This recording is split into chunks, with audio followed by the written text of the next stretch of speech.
کیا آج ہمارے سماج میں ناجائز تعلقات کو قائم کرنا ایک کلچر نہیں بن گیا، ایک فیشن نہیں بن گیا؟ گاؤں میں اور دیہاتوں میں تو جہالت کی وجہ سے اور دین سے دوری کی وجہ سے ناجائز تعلقات قائم ہوتے ہیں، اور بڑے بڑے شہروں میں اسکولوں اور کالجوں میں پڑھنے والے نوجوان لڑکوں اور لڑکیوں کے درمیان ناجائز تعلقات کا قائم ہونا، جس کو ریلیشن شپ کہا جاتا ہے، وہ تو آج کے زمانے کا ایک فیشن ہے۔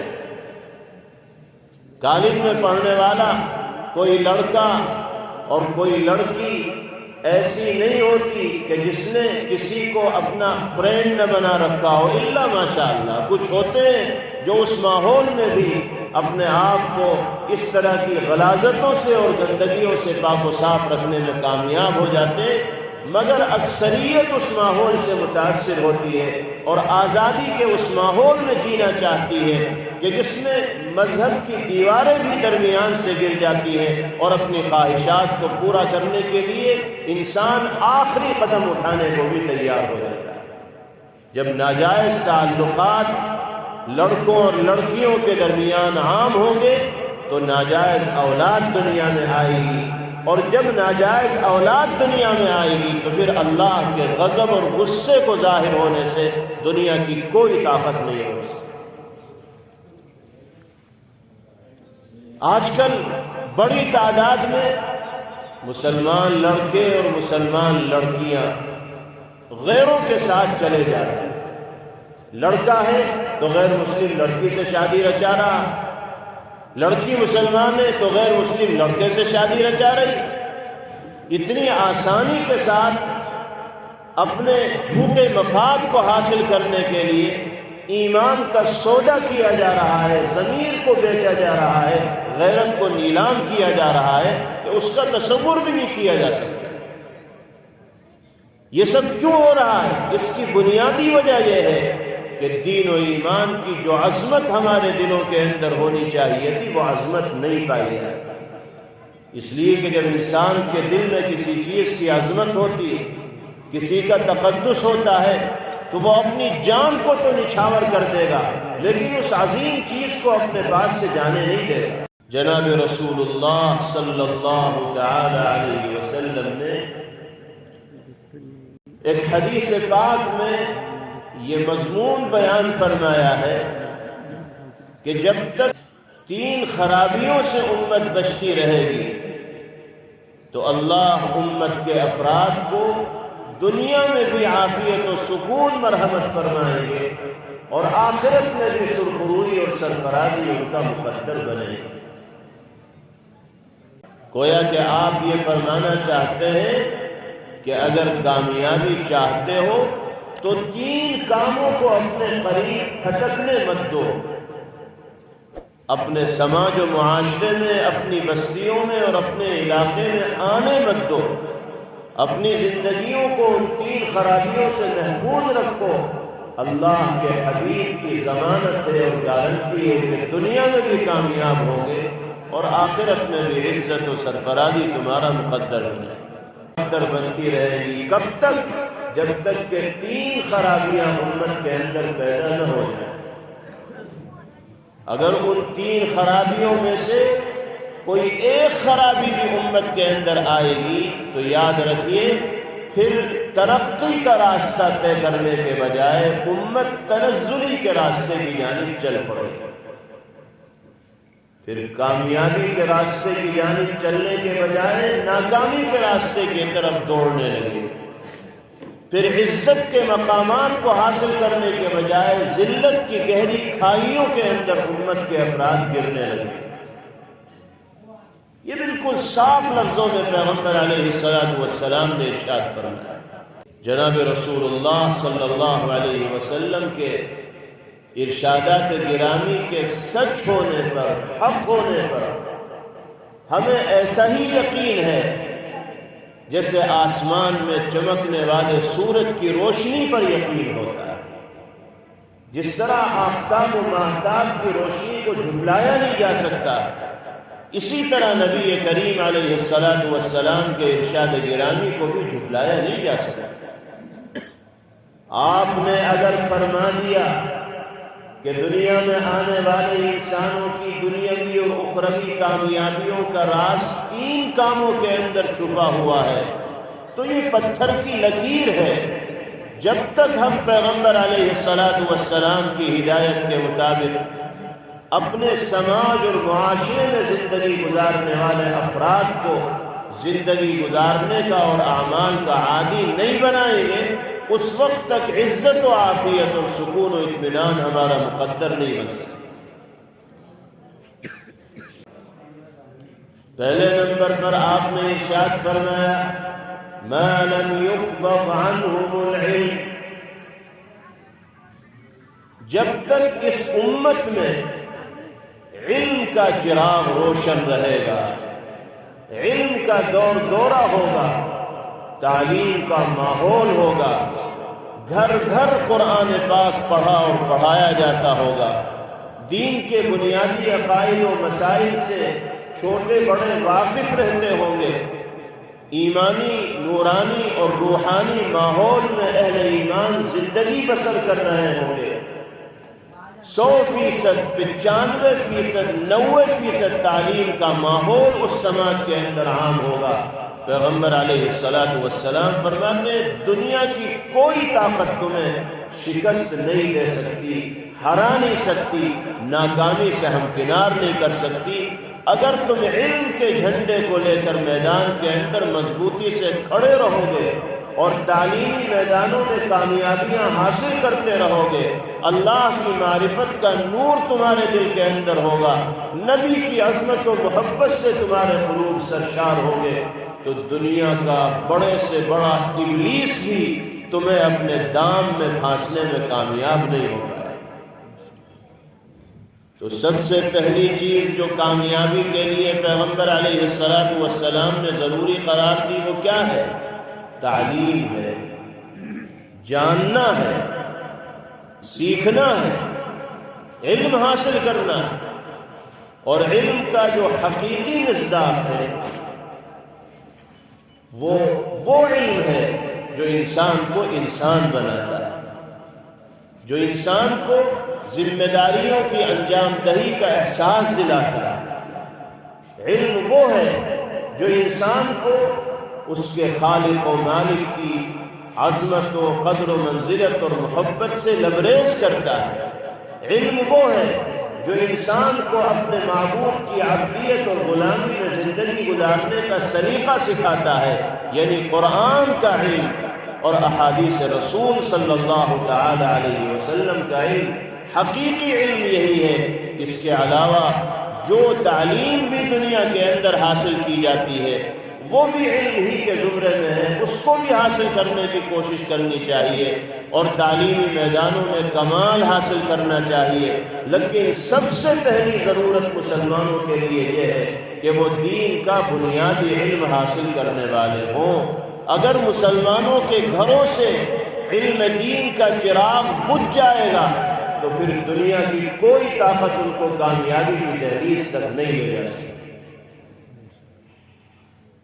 آج اس حوالے سے ہمارے گھروں کی کیا صورتحال ہے؟ ذرا سروے کر لیجیے گاؤں کا، مسلم گھرانوں کا، 90% ہمارے بھائی بہن ایسے ملیں گے کہ جو قرآن کی ایک آیت صحیح طور پر پڑھنا نہیں جانتے، جن کو یہ بھی پتہ نہیں کہ 5 وقتہ نمازوں میں فرائض کے علاوہ سنن و واجبات کی شکل میں کتنی رکعتیں ادا کی جاتی ہیں۔ کتنے لوگ ایسے ہوں گے جن کو جنازے کی نماز کا طریقہ پتہ نہیں ہوگا، کتنے لوگ ایسے ہوں گے جن کو وتر کے نماز میں پڑھی جانے والی دعائیں قنوت کا کچھ عطا پتہ نہیں ہوگا۔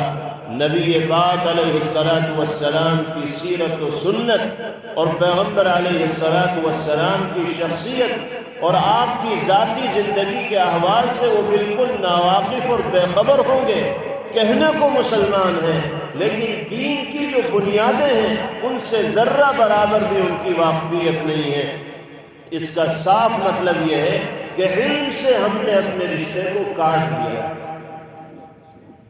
اور جب علم سے رشتہ کٹ جائے گا تو پھر وہی ہوگا جو آج ہو رہا ہے، پھر تو ذلت مقدر بنے گی، پھر گاجر مولی کی طرح کاٹے جائیں، ظالموں کو اور جابروں کو اور تشدد کرنے والوں کو ہم پر مسلط کر دیا جائے، اور وہ جس طرح چاہیں گے ہمارا استعمال کریں گے۔ اس وقت اجتماعی طور پر مسلمانوں کو جن حالات کا سامنا کرنا پڑ رہا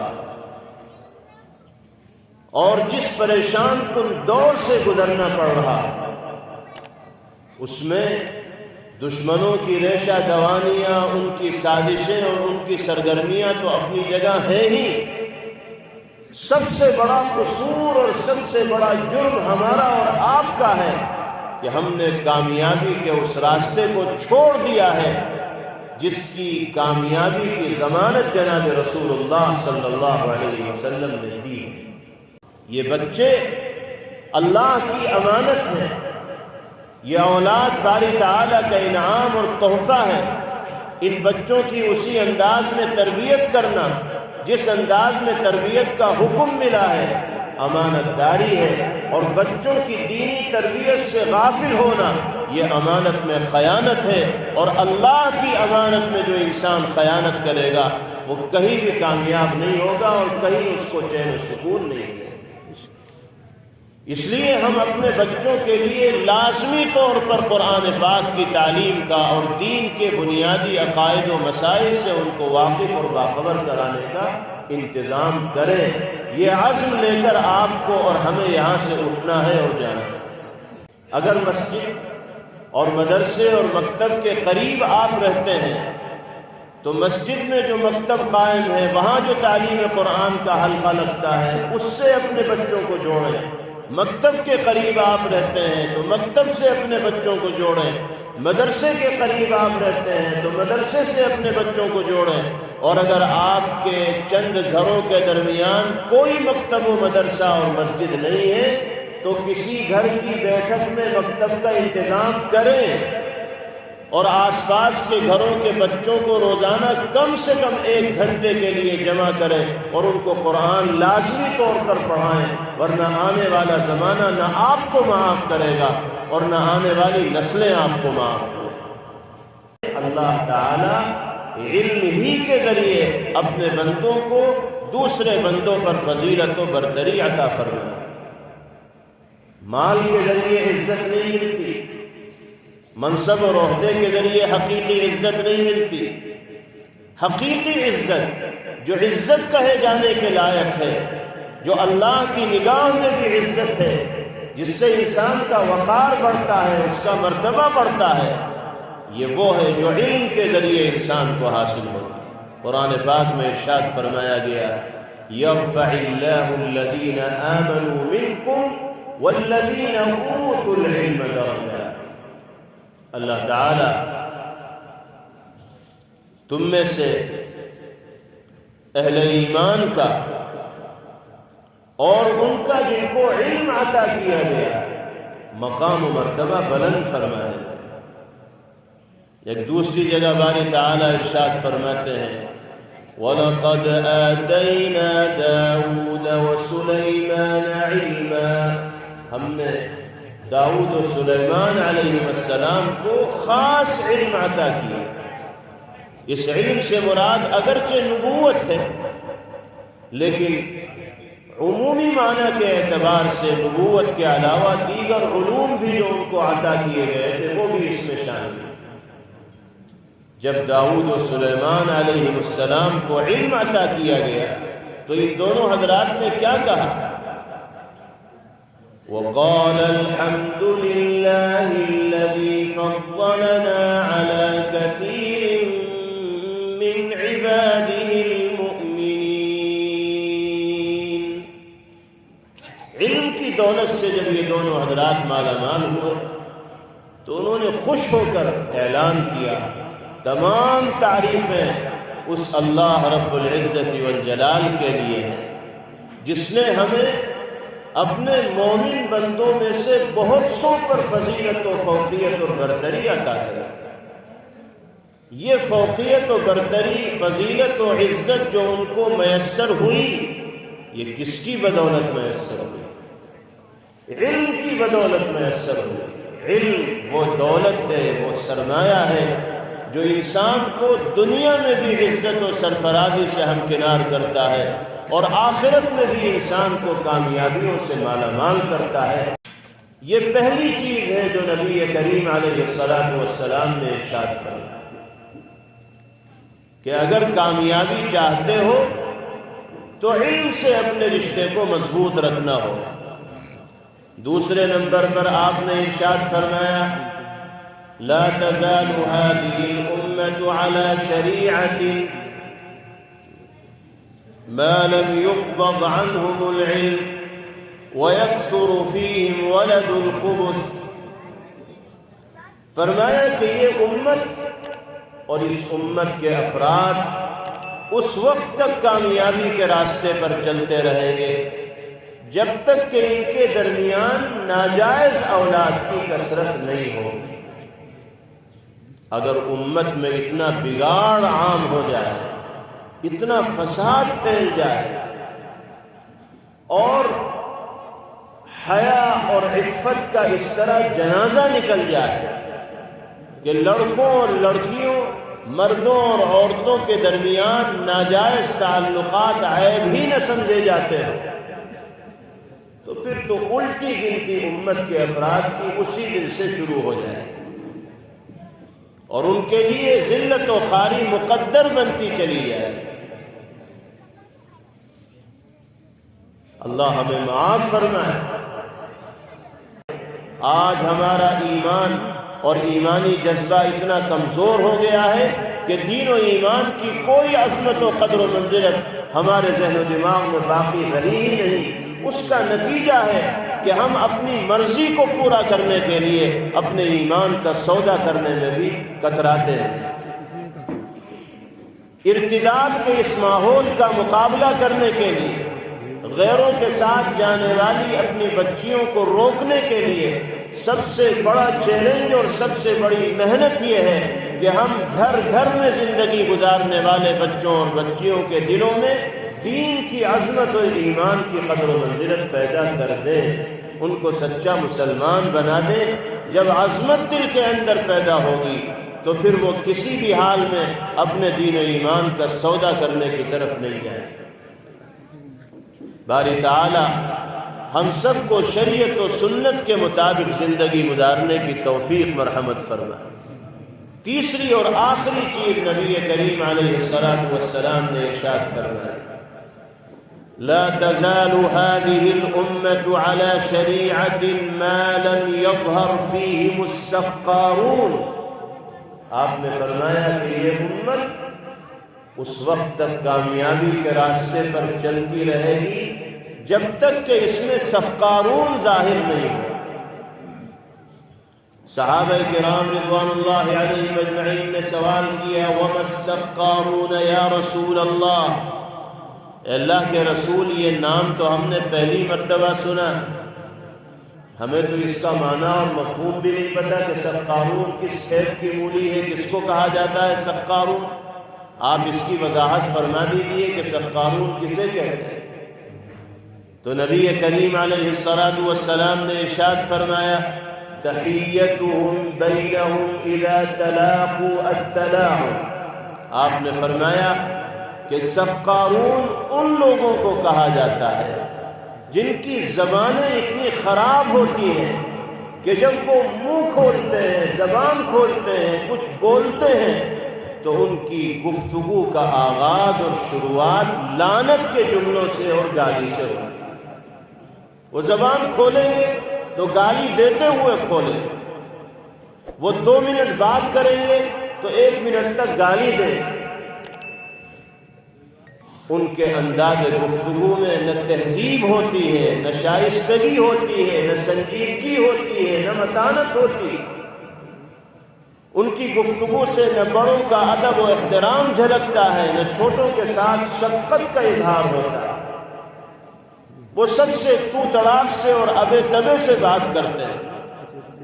ان کی زبان لوگوں کے دلوں کو مانوس کرنے والی نہیں بلکہ لوگوں کو اپنے سے دور کرنے والی ہوتی ہے۔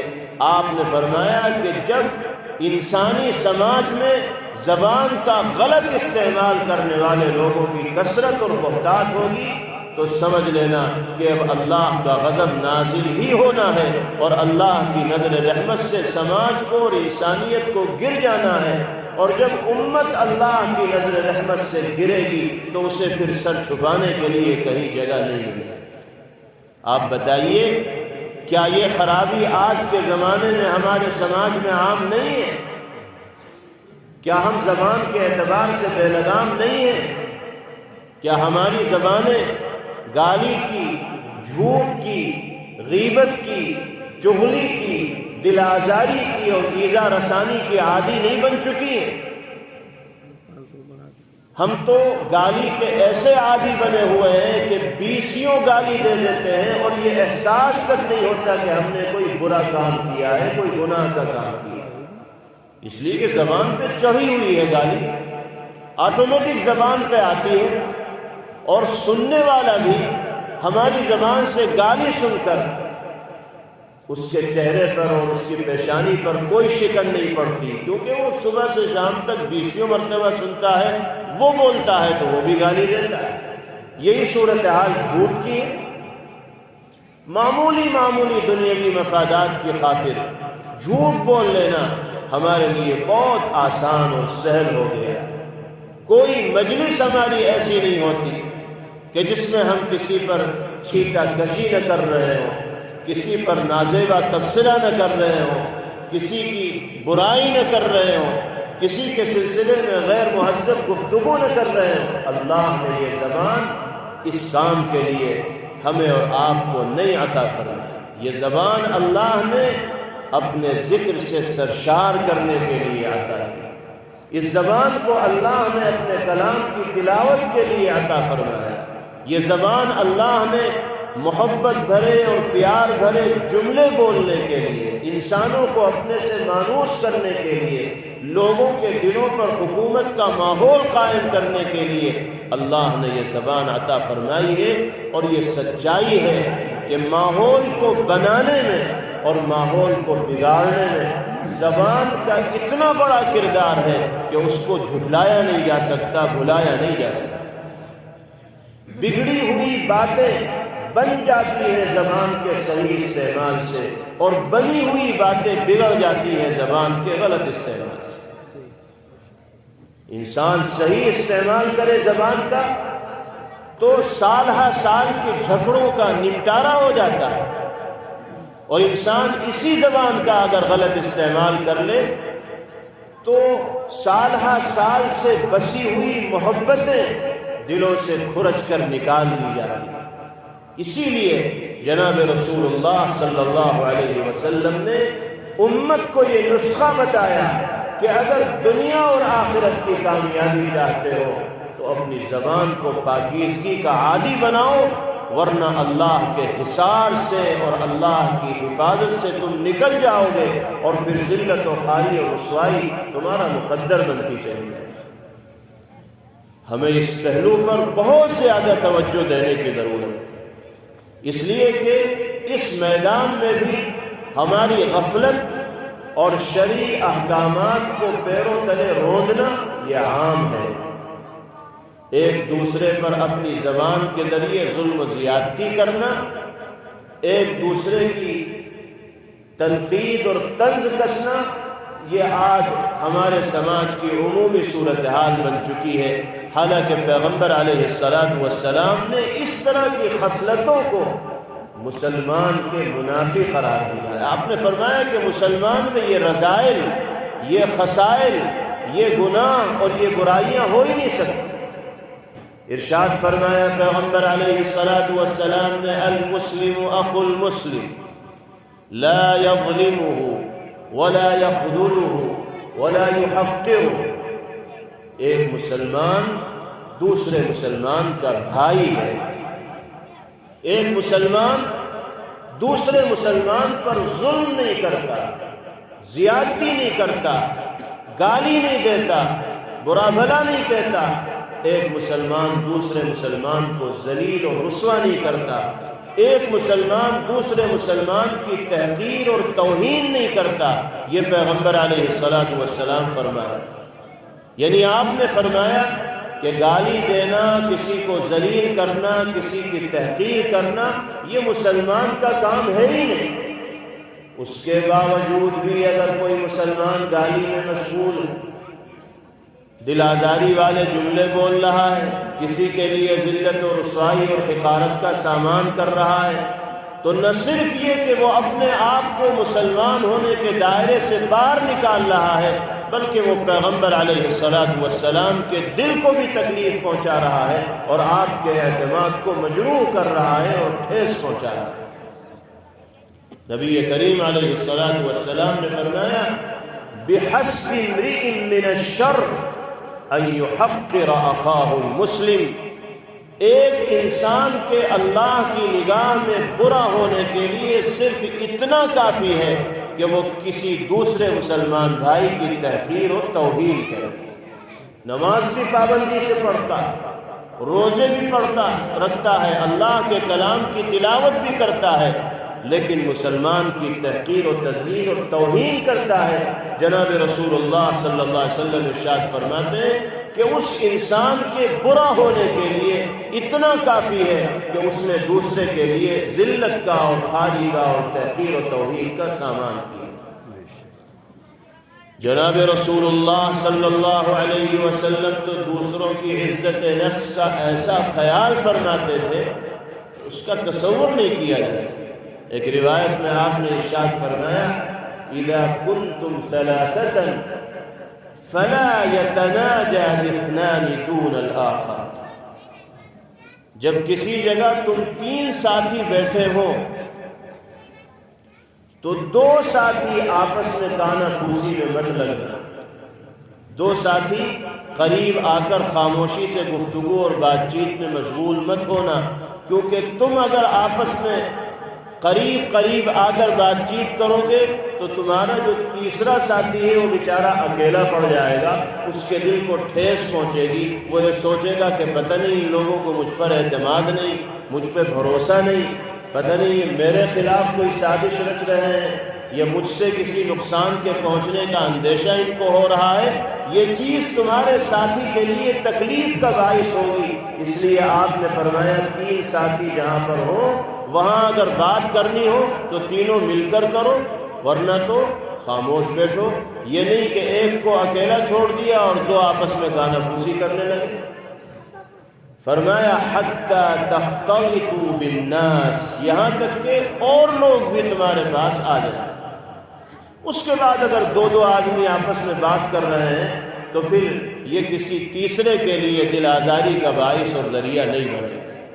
یہاں تک جناب رسول اللہ صلی اللہ علیہ وسلم نے دوسروں کی عزت نفس کا خیال رکھنے کا اہتمام فرمایا۔ اس سے اندازہ لگایا جا سکتا ہے کہ پیغمبر علیہ السلام اپنے ماننے والوں کو اس دنیا میں کیسی زندگی گزارنے کا عادی بنانا چاہتے ہیں۔ میرے بھائیوں اور بزرگوں، اللہ کا بڑا کرم، اس کا انعام و احسان ہے کہ اس نے ہمیں ایمان کی دولت سے سرفراز فرما کر اپنی مخلوقات میں سب سے زیادہ شرف اور عظمت عطا فرمائی۔ جب اللہ نے اتنا بڑا احسان ہم پر فرمایا، ہمیں انسان بنایا اور مومن و مسلمان بنایا، تو کیا ہماری ذمہ داری اللہ کی اس نعمت کی قدردانی کی نہیں ہے، شکر گزاری کی نہیں ہے؟ ہماری یہ ذمہ داری ہے کہ ہم دنیا میں اللہ کی مرضی کے تابع بن کر زندگی گزاریں۔ اگر ہم نے دنیا میں اللہ کی مرضی کے تابع بن کر زندگی گزاری تو آخرت میں ہم جو چاہیں گے باری تعالیٰ اس کو ہمارے سامنے پیش فرمائے۔